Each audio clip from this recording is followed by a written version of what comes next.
Welcome back, everybody, to Two Guys and a Stack of Comics. My name is Reed. As always, I'm here with Mike. Uh, Today, I wanted to talk a little bit about why both Mike and I prefer the DC universe over the Marvel universe. So while we will do some True. that may seem like we're being negative on Marvel, I kind of look at it this way. The Chicago Bears, as I'm wearing here, that is my favorite NFL football team, always will be. That is the team I root for all the time. However, there are teams like the Raiders, the Colts, other teams like that where I've lived in those locations or they're my wife's favorite team. And so I will root for those teams as long as they never play the Bears. When they play the Bears, those teams are dead to me. But otherwise, at that, I will root So, and am how happy. did it go last weekend? Because the Bears played the Raiders. Yeah, Bears won. My wife was not too happy about that, but such is life. Bears aren't very good either, so I think both me and her commiserate on our teams not being very good this year. But so while we will talk a little negatively about Marvel, I kind of look at it more like that. Still really like Marvel, as you can see behind me. I got Hulk, I got Iron Man, I got a lot of Marvel stuff. I collect Daredevil comics. But me and Mike, as comic fans, have always preferred DC. I want to talk a little about why we feel DC is just a little better than Marvel. I guess we'll say that. Not that Marvel's worse, but that DC is better. And so I think the starting point for both me and Mike is I think the superhero characters of DC are just a little bit better than that of Marvel. So Mike, I know for a long Written while, better, I think, in just written better in some cases. some cases, yeah, and so much of this depends on who's writing the character. Obviously, every character, both Marvel and DC, is vulnerable to bad writing. I think the kryptonite for every superhero is a bad writer. Most of the time, we feel like the characters of the DC universe are a little better written. So for me, I'm a lifelong Batman fan. That's always been my favorite character. Superman is a very close second for me. Mike, you are a major Flash fan. That's your number one. Why is it that the heroes of the DC universe to you seem to be just a little more relatable or better in your opinion than Marvel's? This goes all the way back to my childhood. Like when I was a kid and I started buying comics, I started buying Superman, The Flash, and Batman. But along the way, I picked up, a few Daredevil issues. I would get Iron Man, Avengers every once in a while. I enjoyed them both, but time and time again, I kept coming back to Detective Comics. I love the stories. I love the art. Back when I started reading Batman, this goes way back, but Neil Adams was drawing him, Mm-hmm. and it was just amazing. And the Flash, Carmine Infantino was still drawing, and Carrie Bates was writing the stories. Um, so I tended to gravitate towards DC. Mm-hmm. Um, I love the characters. I love the art. I love the stories. The characters had a lot of history that I loved about them too. Marvel was a little bit of a novelty for me, and I would pick them up on occasion. My cousins read only Marvel, and they said, "No, no, no, you're not allowed to read Marvel because you're a DC guy, so you can't read Marvel." I'm like, "What do you mean?" I'm like, "Don't you ever pick up a Flash comic every? What's wrong with you people?" And they're like, "No, no, no, we don't dare." So that whole thing was going on way back in the early '70s, and I don't know why, but Yeah. No, there I there always stuck. seems I to be stuck with a my huge rivalry. team. My team was my team. It's just like my team is the Raiders, but when the Raiders eventually fall by the wayside, I pick another team. Like I'll start rooting for the Buffalo Bills or Yeah. somebody else Made because the the Raiders are out postseason. of it. So Yeah. like when there was nothing else in DC to read, I would venture in and see what Tony Stark was up to, but it wasn't my favorite. And that just carried over, for years. I always gravitated. Of course, I always loved the Flash. He was my main hero. I collected him, all these years. I never went back. I currently don't have any Marvels on my pull list. I don't think. Wait, is Conan? No, Conan's not Marvel On anymore. this Titan, yeah. Yeah, so no, I don't have any Marvels on my list anymore. No, it's funny in that like I've my entire life I used to buy comics when I was a kid. We got $10 for doing our dishes and mowing the lawn and all that. And so early 90s we had this comic shop and I'd go with $10. That could typically get me about 6 comic books. And so I normally was walking out with 4 DC and 2 Marvel. Like I would normally walk out with Batman, Detective Comics, Superman, Action Comics, and then like a Spider-Man and a Daredevil. And so it was always interesting to me, like that rivalry between the two. I think why I always gravitated a bit more to the DC universe. To me, I've always seen a bit more versatility in the heroes of DC. I think a character like Batman and his very defined world of Gotham, no powers, he's a detective, he's very dark, he's very brooding. The dynamic of Batman's probably his real persona, whereas Bruce Wayne is more the act. And then you flip that on its head with Superman, where he's got all the powers in the world. He lives in this bright, gleaming city of tomorrow in Metropolis, but he's a lot more Clark Kent than he is Superman. In a lot of ways, he's more human than even like a human character like Batman. I loved stuff like Wonder Woman, where it's the Amazons and you kind of have like the pantheon of the gods and things like that. I just thought there was a very diverse world. Green Lantern, being in space, you got Aquaman's underwater kingdom. The Flash deals with time travel. You've got characters like Martian Manhunter with like the shape shifting and things like that. I felt like there was such a versatility to their characters. And that's not saying those power sets don't exist in Marvel, but I really feel like the DC heroes all had very distinct, different personalities. Whereas Marvel, and I think this has shown up a little bit in the MCU, other than a few outliers, they kind of always made them very quippy type of heroes. They always had their storylines, and I think one of the main Marvel ones I was always gravitated to was the X-Men because I loved the idea of the mutants and heroes being persecuted. I thought that was a great story through line. But Marvel, it's all New York City. All of them are everyone becomes an Avenger at some point. All of them kind of have this like weird relationship with secret identities where they're not really a part of their thing. Like Spider-Man's really the only one still hanging on to secret identity, him and Daredevil. I just never felt there was a lot of diversity in the characters and in their personalities. And I'm sure there are if you dig deep into them. But I thought And from a real surface level. it's interesting that you say that because, everyone says how, at least in the 50s and 60s, how the DC characters were interchangeable. You could Mhm. put the cowl on Green Lantern and put the ring on Bruce Wayne. Bruce Wayne, and they would be the same. And that has been a consistent criticism of the DC characters through the years. And I will separate out. I would like to draw a line between the 1990-ish and current and 1990-ish past. Yeah, Because where they've been written in the last 20, 30 years is way different than before. absolutely.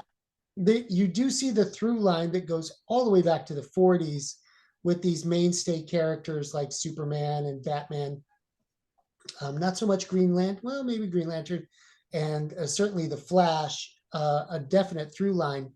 But everyone that got enamored with Marvel comics in the late 60s and 70s, like Marvel's so much cooler because Hmm. these people are more real and more relatable. But I think what you touched on, and I was just kind of like reflecting, I loved the absolute, fantasy of these other worlds that DC presented, whether it was Aquaman or Green Lantern in space or, the sci-fi nature of the Flash, which always drew me towards it, Hmm. the time travel and the adventure. They were very science fiction oriented. And that's what I really loved. Whereas Marvel was more gritty, they tried to be more realistic and relatable, but they crammed them all in New York City, which was a place that, How uh, much crime is happening in the New York version oh my gosh, of like you got to Marvel? have 100 heroes to fight all that crime in one little, what is it, like 7.5 square miles or something of Manhattan? Yeah. That's a lot of crime. You guys got a lot of crime. Well, and I But think yeah, I think Marvel, I enjoyed the sci-fi nature of it the most, and it is complete fantasy. Central City is not, it's not a not real the place. same as Metropolis. It's not the same as Gotham, and you can go to those places. Well, and I felt like For me, one of the things I think with DC, I loved that the characters seem to progress. Now, like you said, there's a differentiating line, in the 40s through the 70s. Really, was there a ton of evolution with some of the characters? Not really. But I love in my lifetime, at least what I've gotten to see from DC, there's a legacy tendency with DC. Batman has had four Robins. Like you have a character like Dick Grayson, who he's not my favorite character, but he's a character I like, in that he was Robin, and then he kind of got older and was with the Titans, and then becomes Nightwing. Nightwing. Even had where he stepped into the Batman role for a bit, even though I don't think anyone other than Bruce Wayne should ever do that. But it was cool to see the evolution of the character. Jason Todd, the second Robin, right? He starts out, he's a young Robin, has his death. Now he's the Red Hood. You've seen the same kind of through line with Tim Drake. I think the characters in DC, there seems to be at least some progression where characters age. And I feel like Marvel always got me with Spider-Man with that. And that I loved Spider-Man for that, and that he's definitely a high schooler. And then there's a point where he goes to college. I felt like the rest of the Marvel heroes, other than a select few X-Men characters, Tony Stark kind of seems to be the same from when he debuted. Captain America, and again, there's nothing wrong with those characters. They're great characters. But I loved that DC allowed growth as far as, a character like Dick Grayson would have such an arc. Bruce Wayne would go from this really young playboy to now he's very clearly a guy in his 40s and has these multiple kids and is like a father. I think another thing, and you touch on this all the time about the characters, I think DC's always done a great job with letting relationships be a huge part. Barry and Iris, they get married. They're together. Wally and Linda are married and have kids. Superman, Clark and Lois get married and they've let them have kids now. And I think there's something about that where, especially in Marvel, and DC is starting to do it now, which I don't like it, where they feel like because this is such an established character with so much history, they have to break it in order to move it.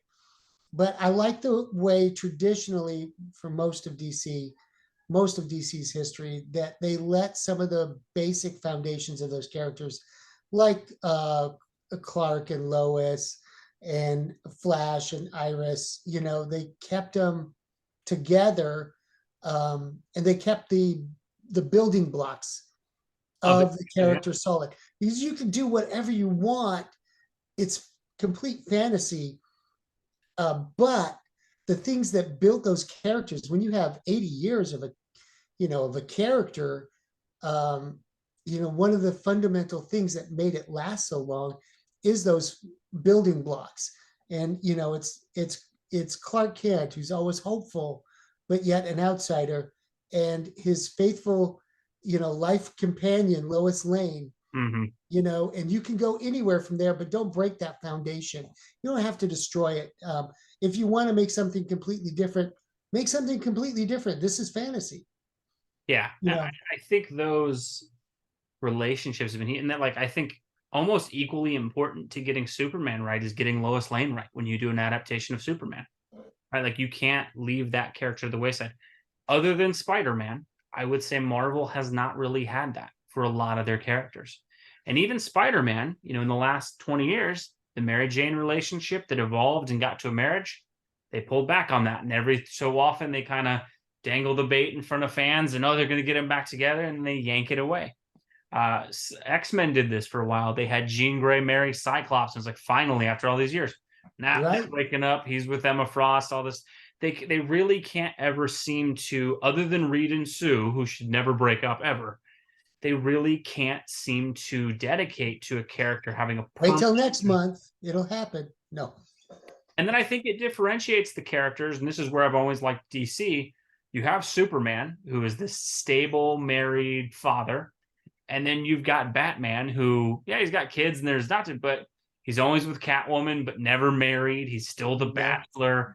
Like, I think there's just such a driving force behind those characters being like that.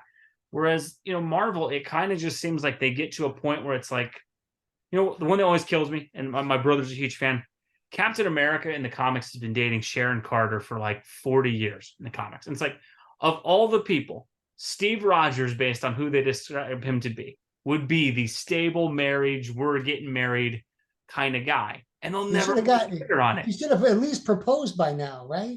Yeah, they'll never pull the trigger on it. And it's like, it's almost like they're afraid of some growth with that. And I've loved And DC. that, and Marvel, like, for them back in the 80s, it was a big leap when they finally had Peter and Mary Mary Jane. That was like they were very nervous about that. And I guess they're divorced now, or I don't know what's going on, Marriage but was erased or whatever it may be. I mean, the timeline, and then the clones came in, and I'm like, I don't know what's going on. I, Help me. I think the last point I'll make here of why I like DC, and I think you touched on a lot. I think the fantastical elements stay a little bit more in the Marvel universe, in that or the DC universe. Um, Marvel to me, I think, and initially I think this was a strength. You watch a lot of Stan Lee stuff. He talks about how people initially loved Marvel because Peter Parker felt like a regular person, had his regular problems. Fantastic Four had that. I feel like as they've gone on, though, they refuse to let the characters grow a little bit. And as a result, it kind of leads to a stagnation where, as much as I love some of the characters, they always hit the reset button. And I like that DC typically doesn't. Now, the new 52 was against me where they did hit the reset button. But typically, Like I said, from the people have 90s stuff. on, it was like a different world. No, I love, and Green Lantern's a character I've gotten into in the last decade. And then 90s, I remember him turning into Parallax for a bit and going crazy. I love that they keep that. That's a story I feel like Marvel would absolutely retcon and get rid of. Instead, no, like in the DC universe, Green Lantern carries that with him, how that he broke bad and had that period. And there's people who don't trust him, and that carries with him into his stories. I think they also seem to expand their mythologies a bit, with like the Lantern Corps and things like that. I wish Marvel would dedicate a little more to consistent, lasting change, because they do a great job in kind of offshoot stuff. Where like, oh hey, in this universe, Peter and Mary Jane are married, but in the mainline one, it always seems like he gets to a certain threshold, and then it's like, nope, got to yank him back down, and it really hurts the storytelling. Yeah. Well, let us know what you think about the continuity. It gets tricky when you're talking about nearly 100 years of continuity, but it just seems to be more spider webby when it comes to Mhm. Marvel. There's like Yeah, so many branches, right? So for many sure. strands of the web. For sure. We'll talk a little bit more about why we like DC a bit more. Next one we'll get to is why we think the villains of the DC universe are a little better. I'd say we're focusing on the heroes, but let us know what you think. Do you prefer Marvel or DC? Do you see it as a true rivalry between the two? And as always, thank you for joining us. We will see you in our next video.